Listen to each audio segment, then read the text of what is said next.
Hello everybody, welcome back to some more Nilly's Realm, playing as our Mystic. I did buy, let's go in here. I did buy a new Stasis Orb, I'll show you what I got here, from the marketplace for 4 fame. It's a T5, but it has Curse, and I've been told that Curse is a great thing to have because it's a good way to increase the damage done on bosses and that kind of stuff. So we're gonna try it out. So even using the, even some of the bosses and stuff that can't get stasised, they can get cursed, and then you can deal extra damage to them. So I've been told. So that's the name of the game. That's what we got going on. Man, I am like super tired today. You know, it's just been one of those days. It's been a long day. We actually went up into the mountains, which was a several-hour drive there and several-hour drive back. We didn't really get anything good, but that's all right. So I'm just super tired of driving. Plus, on the way back, so we were going up to, we were gonna do some. Oh dear God, that was very close. I should not have teleported to that. That's right. We'll do okay. We were gonna hike, but it was super rainy and stuff today, and so we decided not to because it was raining. So it was, what do we got? Wisdom potion. All right, perfect. Here, you guys can have that. Ice cave. You know what? Why not? Let's do it. So the way back on I-70, because we went on I-70. If you know Colorado, that's the way that we went. But on the way back, everyone was very slow because it was raining. So I learned last time that after you kill everybody, the second place opens up and you're supposed to go in there, kind of like how the wine cellar, not necessarily the wine cellar, but Oryx 2 opens up and that kind of thing. So we're gonna try that out. We'll see if everybody here sticks with us. Looks like a lot of them are already leaving. So I mean, there's just this guy here. We could teleport to him. Is it even worth doing? I'm gonna say probably not. I mean, let's just get out of here. It's just 2 of us. I don't want to die. I'm too tired. Maybe if I was a little bit more awake and alert, that would make a little bit more sense. But yeah, so we were up in the mountains today. Yesterday we didn't really do much, but it was a lot of fun. I mean, you know, we were gonna go hiking. We didn't already told you that, but so we decided to have a picnic, except for it was raining, so we had a car picnic. Yeah, we had a picnic in our car, and then we went to some shops and kind of hung around in the mountains all day. And I don't know, it was fun. It was a good time. I mean, yeah, I wish we got to go hiking and stuff, but you know what? You can't always get what you want. You know what I mean? So I'll probably do a little bit of a shorter episode. I guess we'll see how it goes. I've already been babbling on for 3 minutes and haven't even gotten to what I want to talk about yet today. But I've been thinking a lot about kind of the current state of game development, especially with there's 2 games I want to talk about that are similar but not exactly. But we'll talk about that here in a bit. I want to talk a little bit about hype and the benefits of hype, but also how much the overhyping stuff can be a detriment to the gaming industry. And then we'll also talk a little bit about early access and Kickstarter and that kind of thing. So those of you who know a little bit about what's been going on in the gaming world probably know that I want to talk a little bit about No Man's Sky today. Now, No Man's Sky was a game that I thought looked super cool. I've played Elite Dangerous before, which is kind of similar, but not really. A little bit more focused on, you know, spaceship combat and that kind of thing, which is cool in its own right, sure. But let's see. I don't think we can kill those ourselves. We would need more people. I think we tried that last time. It didn't work out. Didn't happen. All right.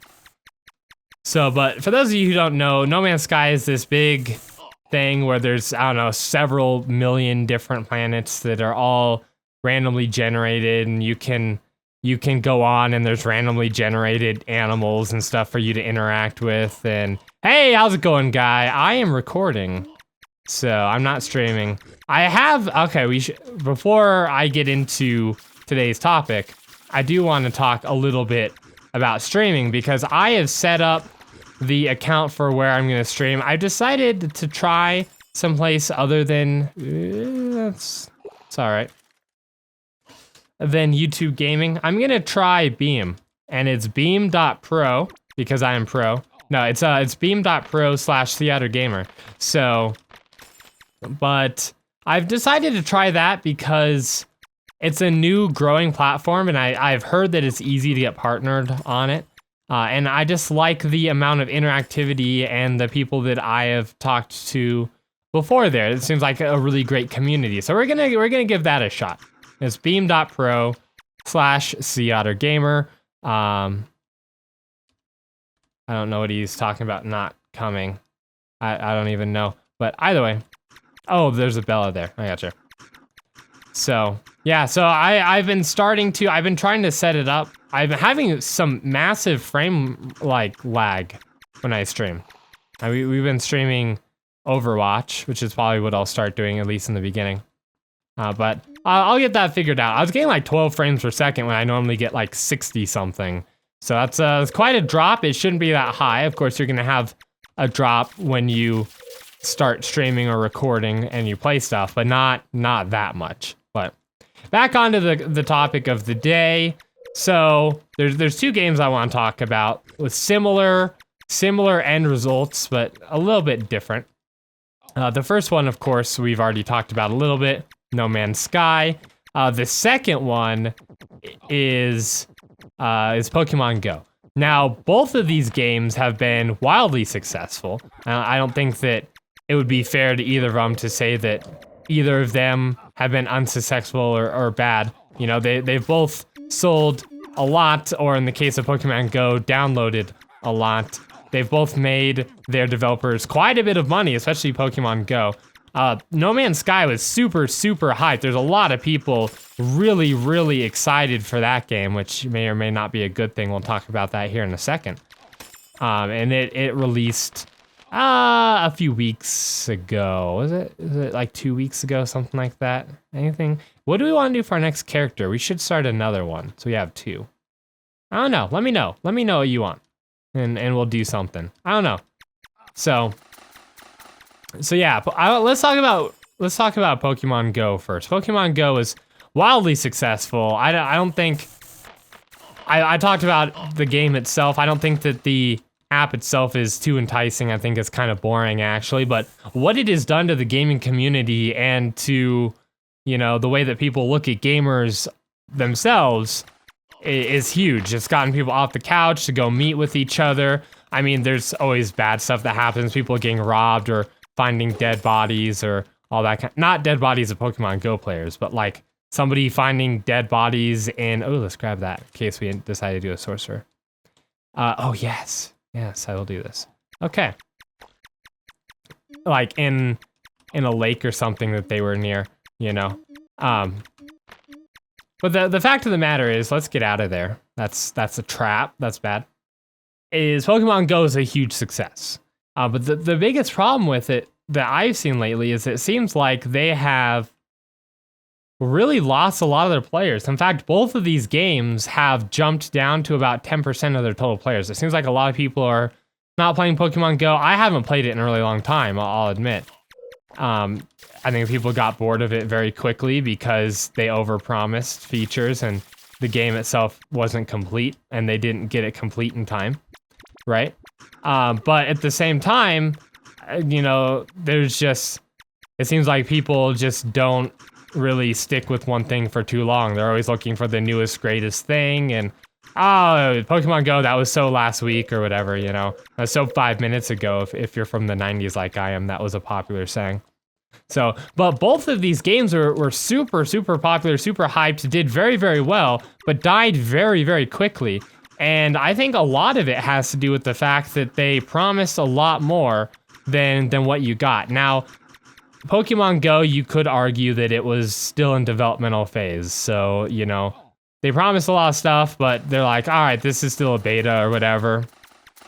And so, you know, that kind of stuff's coming. And that I can understand, you know. You want to get something out there, get people excited and pumped up for it, and promise all this stuff and slowly drip feed it to them. But the problem is they haven't been slowly drip feeding it to people. And I feel like that people got really, really bored of what that game had to offer very quickly, and then they moved on to something else. And hopefully the thing they moved on to wasn't No Man's Sky, because then they got a double whammy. But, so, you know, that game is still probably very popular, especially in large cities in Japan and that kind of thing, I'm sure. But it did seemingly die off in popularity fairly quickly. Now, I could be wrong. There could still be a lot of people playing it. From the reports I've seen, it looks like most people stopped playing it a few weeks ago or so. But, alright, let's kill this. There we go. Now, No Man's Sky is similar. It came out as a complete game. It sold as a complete game, $60, so full AAA price on that guy. It promised the world. In fact, it promised several million of them, and it hardly delivered one world's worth, I would say. It had a lot of graphics downscales and feature downscales and stuff that they have promised that they didn't really capitalize on, stuff that they showed in trailers that were never there, stuff that they said during interviews and all sorts of stuff that they just never delivered. And a lot of them, or I can't remember the guy's name. Who's the main guy? I can't remember right now. Basically said, you know, we'll have this come later as DLC or something. And then, you know, no, we're not gonna have paid DLC. We're gonna have free DLC. And then, yeah, you know what? I said we're not gonna have paid DLC, but yeah, you know what? We love your money, so maybe we will.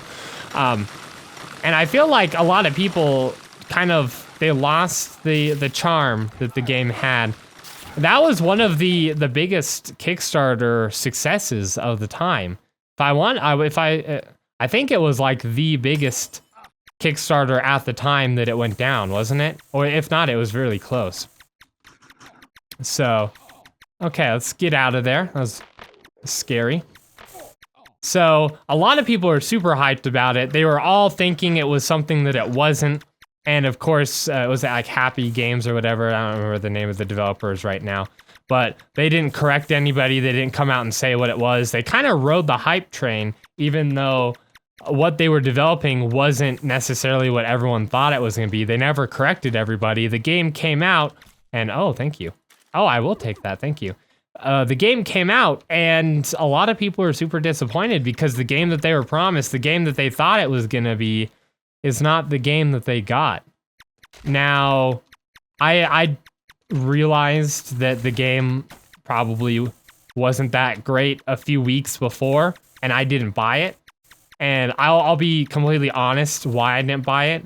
And this is gonna sound really bad as a YouTuber, but they didn't hand out any free press release games. A lot of games, they will hand out free games to press to review and that kind of stuff beforehand so that when the game comes out, there'll be reviews waiting for people. Now, I'm not saying I didn't get it because I didn't get a key. No, I'm saying I didn't because nobody got a pre-release key, you know? And usually, the only games that do that are ones that have something to hide. Ones that are trying to sell to as many people as they can before the reviews and other people get the game. Because if the reviews come out for that game, then nobody's gonna buy it. Which to me is super anti-consumer, right? It's like, we're trying to trick everyone into buying our game before everyone finds out that it's not very good, and then they don't buy it. That's, you know, unfortunately that happens. I want to say the last time I saw something like that happening was, okay, that was scary. Which one? It was an Assassin's Creed game, the one that got terrible reviews right when it came out, and there's faces missing on people. Which one was that? It wasn't Black Flag. It was like the one right after it. I can't quite remember because there's been so many Assassin's Creed games, but So I decided not to get it because I honestly didn't want to pay $60 on a game I didn't know was good, and nobody was getting review copies for it. And like I said before, it's not that I didn't get a review copy, it's that nobody was. I mean, Total Biscuit wasn't, I don't know, Kotaku or whatever other, you know, big press wasn't, Jesse Cog, whoever, you know, the big YouTube guys weren't even getting them. Big actual press outlets themselves weren't getting any. And that to me was a huge red flag. That told me that, you know, because they kept promising they're going to and they never did. Told me that maybe they're hiding something. But I digress. So the problem with these games is they've been super hyped. There's been a lot of people roped into it. And then because they were overhyped and overpromised, and yes, I do understand that they said they were gonna, you know, update with stuff later. But needless to say, they did promise, you know, trading and battling each other and then was that not boss battles? What's what I'm looking for? Gym battles and they offered you know, you'd be able to see each other in No Man's Sky and be able to play with each other and all this kind of stuff that never happened, right? The problem with them saying they're gonna have all this stuff and then not getting it to people fast enough is they feel like they've been cheated. And you lose, like, go look at how many people had the game on day one and how many people play them now, and it's like 10%. So, in order to have a successful game that lasts for a while, yeah, you can promise stuff even if you don't have the game ready, as long as, you know, you're still giving people regular updates. And I think a good game that's done this is Ark. When Ark first came out, you know, like, all right, guys, this is not the finished game. We're gonna have lots more stuff for you to do. And then they updated like every few weeks. No, it wasn't even every few weeks. It was like every few days. It was like every 3 days or so, there was an update.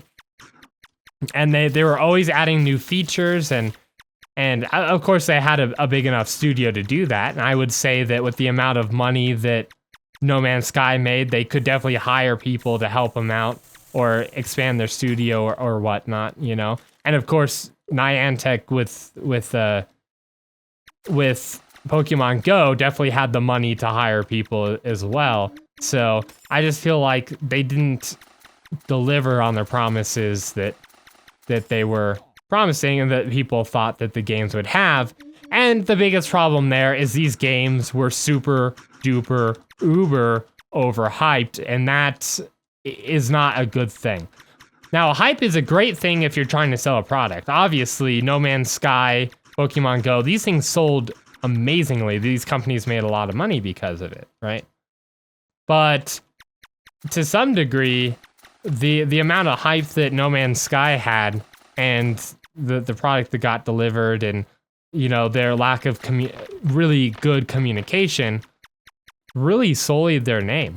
You know, if they ever wanted to make another game, I'm sure people would think twice, like, oh, those are the No Man's Sky people? I don't know if I want to deal with those guys again. They just basically took my money and ran, right? Now, of course, if you got on Steam, you could have refunded it, right? No problems there. But if you got it on PS4 or something, then, you know, you're a little bit more boned. So, there we go. Which is another good reason to buy Steam games and stuff, at least in my opinion. Other places do it as well. I think it's like GOG does refunds and stuff as well. Hey, buddy, you're all alone. All right. But basically, what I'm trying to say is there'll be games that come out and they'll be super hyped up. People will be very excited. And that's you know, that's fine. That's a fun thing about games coming out. You know, you're waiting in anticipation of all this cool stuff and this image in your head about what this game is gonna do, right? Of course, don't always trust pre-release footage because a lot of times that lies, right? Not what I'm looking for. You know, more often than not, especially lately, that's not a good gauge of the games, at least not anymore. So, but come on, there we go. Let's see. There we go. I was hoping to curse and not stasis them. There we go. Okay, I should use that more often, probably. It's not what I wanted. That's all right. Well, all I'm saying is definitely have a healthy amount of skepticism as well, you know, because nothing's worse than being really, really uber excited for a game, putting down all this money towards it, especially like a $60 game or something, and then the game itself is crap. You know what I mean? That's not fun. So, and of course, I don't think it's good for the games industry as a whole to overhype something and then it underdelivers. I almost said undelivers. It's not correct. It underdelivers and it makes the gaming industry and itself kind of look a little bit bad. So that's basically all I wanted to talk about today. Oh, let's talk about Kickstarter as well. Kickstarter is great. Kickstarter is an amazing place if you're a developer or something who needs just a little bit of money to finish a project. But if you are going to supply funds for a project in Kickstarter, then I would first do your research on the company. What have they done in the past? You know, what's their track record? What does this game look like? What's its development record? Are they asking enough money? If they're not asking enough money, then, you know, maybe they're just trying to get a little bit of money before, you know, they're not going to have enough money to finish it, right? So if they don't have enough money to finish it or to get the backer rewards, then, you know, all that money's down the drain, which is a great way of looking at Kickstarter. Kickstarter, you're not investing in the company. When you actually invest in a company, you expect returns, right?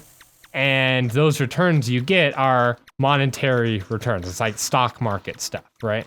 You're not investing in the company with Kickstarter. You're giving them money basically for free and hope that you get something in return. Because there have been a lot of times where you don't get anything in return. The company goes bust or whatever, or the game never gets made, or, you know, there's internal conflict with the devs and they can't figure out what they want to do and they all quit.